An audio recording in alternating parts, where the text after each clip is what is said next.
le privilège de passer du temps avec tous, parler de leur histoire, comment ils sont arrivés à ce moment-là. Et elle va nous raconter ça maintenant.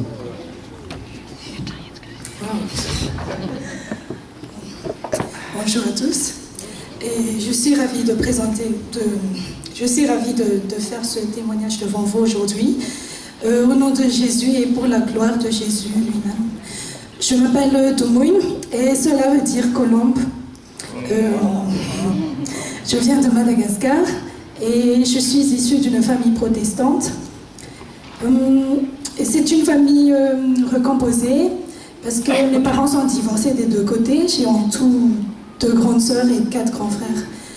Et je fais actuellement une thèse en alternance entre Madagascar et Montpellier, une thèse sur l'architecture des plantes. Et c'est ma dernière année car je soutiendrai en décembre. Avant, j'étais une adolescente très complexée et je me sentais minuscule et invisible devant les autres filles de mon entourage. Et j'étais surtout aussi très...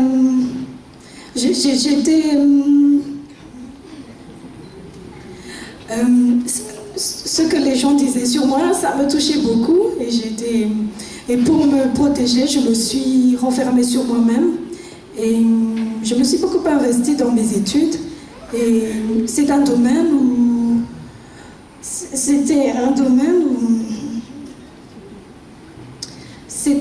tout se déroulait normalement bien et c'était un peu ma sécurité.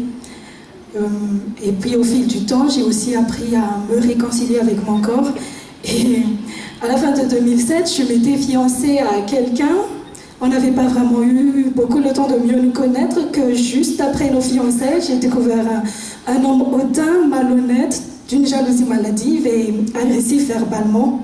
Et juste un mois après nos fiançailles, on s'était séparés et j'ai gardé au fond de moi une très profonde blessure.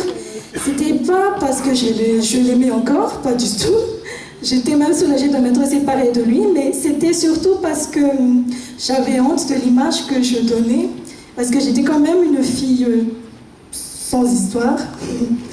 Et voilà, et en plus, il nous avait maudits, ma mère et moi, et les paroles de malédiction qu'il avait prononcées étaient restées ancrées dans ma tête. Et en 2010, j'ai eu une bourse de thèse qui m'a permis de venir à Montpellier. Et de venir à Montpellier et de rencontrer la famille de mon cousin Ratef Nalahar. Et je suis très reconnaissante à Dieu de les avoir mis sur mon chemin. Merci Seigneur et merci beaucoup à vous pour tout ce que vous avez fait pour moi. Et après, en fréquentant cette famille, j'ai surtout appris ce que c'est que de pardonner à quelqu'un. Et puis, toute l'amertume, toute la haine et toute la honte qu'il y avait en moi, c'était parti. Et toutes les paroles de malédiction que mon ex-fiancé avait dit aussi, je me sentais libérée de toutes ces paroles de malédiction. Oh, yeah.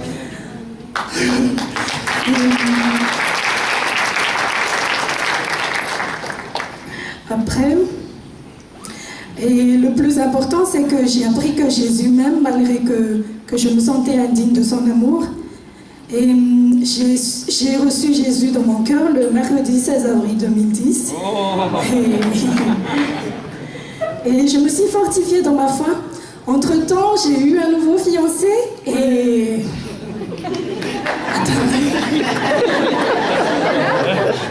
J'ai eu un nouveau fiancé que j'ai aimé par-dessus tout. Je l'aimais vraiment au point où j'ai négligé mes proches.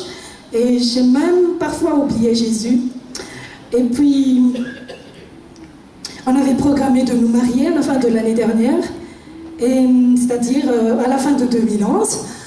Mais avant que je ne rentre à Madagascar, il m'a annoncé qu'il souhaitait rompre pour épouser une autre femme.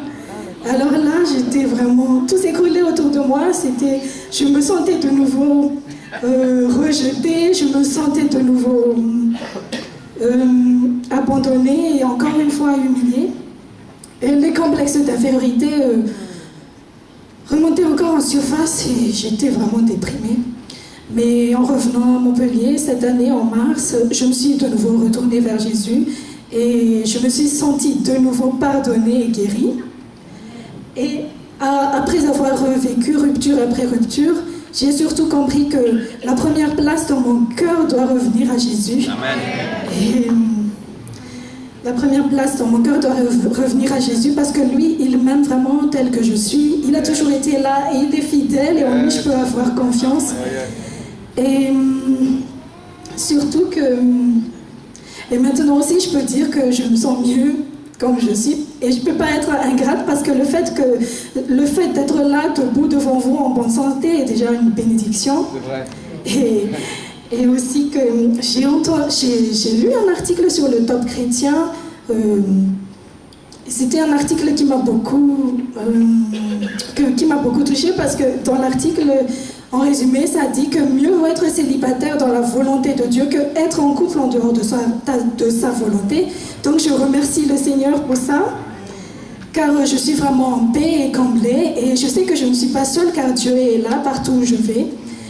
Et c'est pour ça que je suis là devant vous aujourd'hui, pour témoigner de mon amour pour Jésus-Christ. Et je me fais baptiser aujourd'hui pour